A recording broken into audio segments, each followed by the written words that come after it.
ವಿಭಾಂಡಕ ಮಹರ್ಷಿಗಳು ಋಷ್ಯಶೃಂಗರನ್ನು ಬಹಳ ಕಟ್ಟುನಿಟ್ಟಾಗಿ ವ್ರತ ಭಂಗವಾಗದ ರೀತಿಯಲ್ಲಿ ಅವರಿಗೆ ವಿದ್ಯಾಭ್ಯಾಸವನ್ನು ಮಾಡಿಸ್ತಾ ಇದ್ದರು. ಹೀಗಿರುವಾಗ ಅತ್ತ ಅಯೋಧ್ಯೆಯಲ್ಲಿ ಒಂದು ಘಟನೆ ನಡೆದಿತ್ತು. ಏನು ಅಂತಂದರೆ, ದಶರಥ ರಾಜನಿಗೆ ಒಬ್ಬ ಮಗಳಿದ್ಲು, ಶಾಂತ ಅಂತ. ಆಕೆ ಕೆಟ್ಟ ನಕ್ಷತ್ರದಲ್ಲಿ ಜನಿಸಿದ್ಲು ಅನ್ನುವಂಥ ಕಾರಣಕ್ಕೆ ಅಂಗದೇಶದ ದೊರೆಯೊಬ್ಬನಿಗೆ ಕೊಟ್ಟು ಮದುವೆಯನ್ನು ಮಾಡಿಬಿಡ್ತಾನೆ.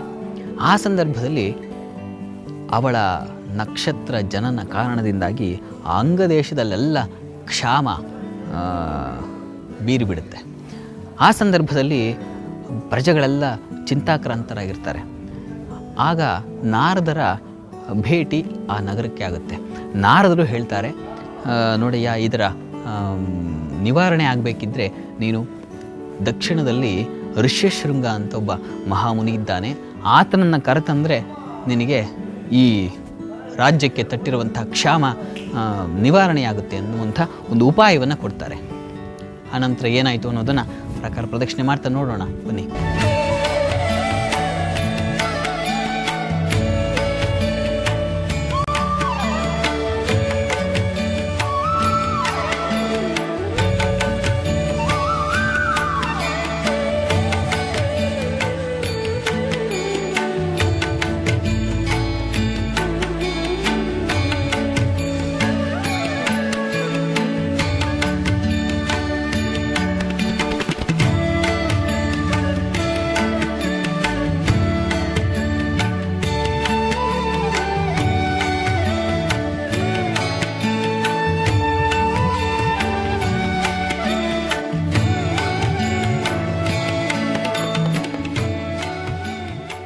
ಆ ಅಂಗದೇಶದ ದೊರೆ ರೋಮಪಾದ ಅಂತ.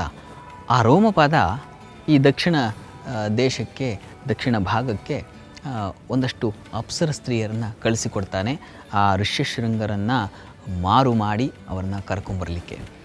ಹಾಗೆ ಅಪ್ಸರ ಸ್ತ್ರೀಯರು ಬಂದು ಈ ಶೃಂಗೇರಿ ಪಕ್ಕದ ಜಾಗದಲ್ಲಿ ಬಿಡಾರವನ್ನು ಬಿಟ್ಟಿರ್ತಾರಂತೆ. ಆ ವಿಭಾಂಡಕ ಮಹರ್ಷಿ ಏನಿದ್ದಾನಲ್ಲ, ಆ ಮಹರ್ಷಿ ಮಗನನ್ನು ಬಿಟ್ಟುಕೊಳ್ಳಲಿಕ್ಕೆ ತಯಾರಿರಲಿಲ್ಲ. ಹಾಗಾಗಿ ಅವನಿಲ್ಲದಿದ್ದಾಗ ಋಷ್ಯಶೃಂಗರನ್ನು ಅಲ್ಲಿಗೆ ಹೊತ್ತೊಯ್ಯಬೇಕು ಅನ್ನುವಂಥ ಆದೇಶದ ಮೇರೆಗೆ ಅವರು ಬಂದಿರ್ತಾರೆ. ಅದೇ ಸಮಯವನ್ನು ಹೊಂಚು ಹಾಕಿ ವಿಭಾಂಡಕರಿಲ್ಲದಿದ್ದಾಗ ಅವರ ಆಶ್ರಮಕ್ಕೆ ಭೇಟಿ ನೀಡಿ ಋಷ್ಯಶೃಂಗರನ್ನು ನೋಡ್ತಾರೆ. ಋಷ್ಯಶೃಂಗರಿಗೆ ಸ್ತ್ರೀಯರ ಸಂಪರ್ಕವೇ ಇರೋಲ್ಲ, ಸ್ತ್ರೀಯರು ಹೇಗಿರ್ತಾರೆ ಅನ್ನುವಂಥ ಲಕ್ಷಣವೂ ಅವರಿಗೆ ಗೊತ್ತಿರೋಲ್ಲ. ಹೀಗಿದ್ದಾಗ ಅವರು ಅವರ ಮೈಮಾಟದಿಂದ ಋಷ್ಯಶೃಂಗರನ್ನು ಮರುಳು ಮಾಡಿ ಅವ್ರನ್ನ ಅಂಗದೇಶಕ್ಕೆ ಕರೆದೊಯ್ತಾರೆ. ಅವರು ಹೋದ ಕೂಡಲೇ ಆ ಅಂಗದೇಶದಲ್ಲಿ ಎಲ್ಲ ಸುಭಿಕ್ಷ, ಮಳೆ ಬಂದುಬಿಡುತ್ತೆ. ಆ ಮಹಾ ತೇಜಸ್ಸು ಆ ಪ್ರದೇಶಕ್ಕೆ ಕಾಲಿಟ್ಟ ಕೂಡಲೇ ಈ ವಾರ್ತೆ ದಶರಥನಿಗೆ ಗೊತ್ತಾಗುತ್ತೆ.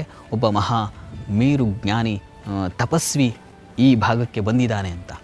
ಆಗ ಅವರು ದಶರಥ ಆ ಋಷ್ಯಶೃಂಗರನ್ನು ಕರೆತರ್ತಾನೆ ಅವನ ರಾಜ್ಯಕ್ಕೆ. ಯಾಕಾಗಿ ಅಂತಂದರೆ ಅವನಿಗೆ ಮಕ್ಕಳಿರೋದಿಲ್ಲ.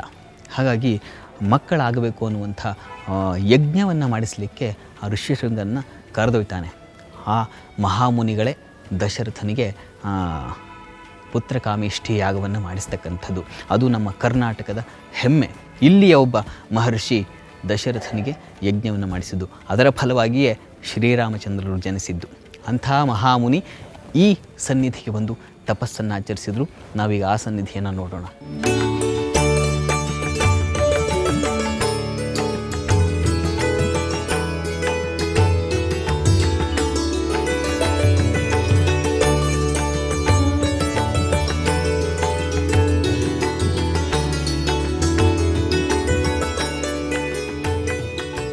ಆ ಋಷ್ಯಶೃಂಗ ಮಹಾಮುನಿಗಳು ದಶರಥನಿಗೆ ಪುತ್ರಕಾಮೇಷ್ಠಿ ಯಾಗವನ್ನು ಮಾಡಿಸಿದ ನಂತರ ಈ ಕ್ಷೇತ್ರಕ್ಕೆ ಬರ್ತಾರೆ. ಅಷ್ಟರಲ್ಲಿ ಆ ವಿಭಾಂಡಕ ಮಹರ್ಷಿಗಳು ಈಶ್ವರನಲ್ಲಿ ಐಕ್ಯರಾಗಿರ್ತಾರೆ. ಆ ದರ್ಶನವನ್ನು ಮಾಡಲಿಕ್ಕೆ ಹೋದಾಗ ಒಂದು ಅಶರೀರವಾಣಿ ನುಡಿಯುತ್ತೆ. ನೀನು ನರಸಿಂಹ ಪರ್ವತದಲ್ಲಿ ನರಸಿಂಹಸ್ವಾಮಿಯನ್ನು ಕುರಿತು ಧ್ಯಾನವನ್ನು ಮಾಡು ಅನ್ನುವಂಥ ಅಶರೀರವಾಣಿ ಕೇಳುತ್ತೆ. ಅದೇ ರೀತಿಯಲ್ಲಿ ಅವರು ಆ ಪರ್ವತಕ್ಕೆ ಹೋಗಿ ನರಸಿಂಹನನ್ನು ಸ್ತುತಿಸ್ತಾರೆ. ಆಗ ಸಾಕ್ಷಾತ್ ನರಸಿಂಹಸ್ವಾಮಿ ಪ್ರತ್ಯಕ್ಷವಾಗಿ ಆ ಋಷ್ಯಶೃಂಗ ಮಹಾಮುನಿಗಳಿಗೆ ಶಿವಪಂಚಾಕ್ಷರಿ ಮಂತ್ರವನ್ನು ಉಪದೇಶ ಮಾಡ್ತಾನೆ. ಆ ಮಂತ್ರವನ್ನು ಉಪದೇಶ ಸ್ವೀಕರಿಸಿ ಈ ಕ್ಷೇತ್ರಕ್ಕೆ ಬಂದು ಶಿವನನ್ನು ಕುರಿತು ತಪಸ್ಸನ್ನು ಆಚರಿಸ್ತಾರೆ. ಋಷ್ಯಶೃಂಗ ಮಹಾಮುನಿಗಳು. ಅವರು ಶಿವನ ಆರಾಧನೆಗೆ ಅಂತ ಕುಳಿತು ಸಂಕಲ್ಪಕ್ಕೆ ಅಣಿಯಾಗಿರ್ತಾರೆ. ಅಷ್ಟರಲ್ಲೇ ಶಿವ ಪ್ರತ್ಯಕ್ಷನಾಗಿ ಬಿಡ್ತಾರೆ. ಆಗ ಆ ಶಿವನನ್ನು ಅವರು ಧ್ಯಾನಿಸ್ತಾರೆ. ಏನಂತ ಧ್ಯಾನಿಸಿದ್ರು ನಾವು ಆ ಶಿವನ ದರ್ಶನ ಮಾಡ್ತಾ ನೋಡೋಣ.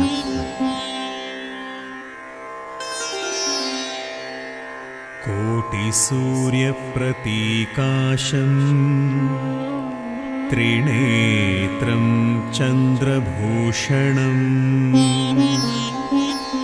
ಶೂಲಖಡ್ಗಗದಾ ಚಕ್ರಕುಂತಪಾಶಧರಂ ವಿಭುಂ ವರದಾಭಯಹಸ್तं ಚ ಸರ್ವಾಭರಣಭೂಷಿತಂ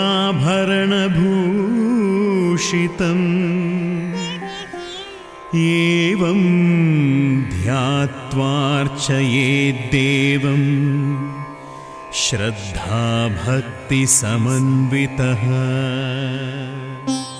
ಸಂಕಲ್ಪ ಮಾತ್ರದಿಂದಲೇ ಪ್ರತ್ಯಕ್ಷನಾಗಿ ನಿನಗೇನು ಬೇಕು ಅಂತ ಋಷ್ಯಶೃಂಗರಲ್ಲಿ ಚಂದ್ರಮೌಳೇಶ್ವರ ಕೇಳ್ತಾರೆ.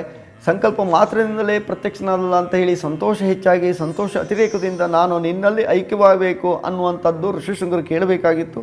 ಬಹುಬೇಗ ಸಂತೋಷ ಹೆಚ್ಚಾಗಿ ನಾನು ನಿನ್ನಲ್ಲಿಂದ ಬಿಟ್ಟು ಪರಮಾತ್ಮ ನೀನೇ ನನ್ನಲ್ಲಿ ಐಕ್ಯವಾಗು ಅಂತ ಕೇಳ್ಕೊಂತಾರೆ. ಚಂದ್ರಮೌಳೇಶ್ವರ ತಥಾಸ್ತು ಅಂತಾರೆ. ತಥಾಸ್ತು ಅಂದರೆ ಹಾಗೇ ಆಗಲಿ ಅಂತ ನನ್ನ ಸಂಕಲ್ಪ ಹೀಗಿತ್ತು ಅಂತ ಋಷ್ಯಶೃಂಗರು ಕೇಳಿದ್ದಕ್ಕೆ ನನ್ನ ಪ್ರೇರಣೆ ಹೀಗಿತ್ತು ಅಂತ ಚಂದ್ರಮೌಳೇಶ್ವರಿಂದ ಅರ್ಪಣೆ ಆಗುತ್ತದೆ. ಪ್ರಕಾರವಾಗಿ ಶಾಂತಾ ಸಮೇತ ಋಷ್ಯಶೃಂಗರಲ್ಲಿ ಚಂದ್ರಮೌಳೇಶ್ವರ ಐಕ್ಯ ಅನಾದಿ ಲಿಂಗದ ಚಂದ್ರಮೌಳೇಶ್ವರ ಹೆಸರು ಹೊರಟೋಗಿ ಶಾಂತಾ ಸಮೇತ ಋಷ್ಯಶೃಂಗರು ಅಂತ ಹೆಸರು ಬಂತು.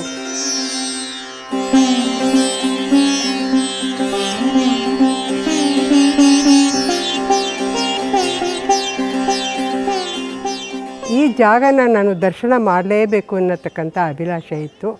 ನಾನು ಬಂದೆ. ಈ ಜಾಗ ನಿಜವಾಗ್ಲೂ ಪ್ರಕೃತಿ ಮಧ್ಯದಲ್ಲಿದೆ. ನೋಡೋಕ್ಕೆ ಎರಡು ಕಣ್ಣು ಸಾಲದು ಇದನ್ನು ನೋಡೋದಕ್ಕೆ. ಇವ್ರನ್ನ ಋಷಿಶೃಂಗ ಈಶ್ವರನ ದರ್ಶನ ಮಾಡಿದೆ. ಏನೋ ಒಂಥರ ಮನಸ್ಸಿಗೆ ಪುಲಕಿತ ಆಯಿತು ನನಗೆ.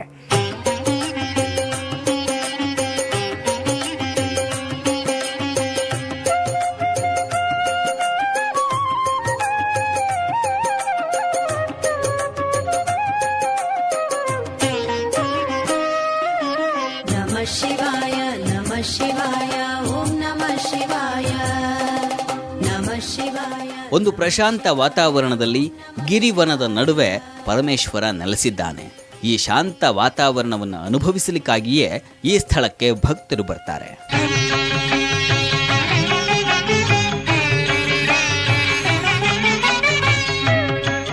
ಇಂಥ ಸುಕ್ಷೇತ್ರದಲ್ಲಿ ಪರ್ವಕಾಲಗಳಲ್ಲಿ ವಿಶೇಷ ಪೂಜಾದಿಗಳು, ರಥೋತ್ಸವಗಳು ನೆರವೇರುತ್ತವೆ.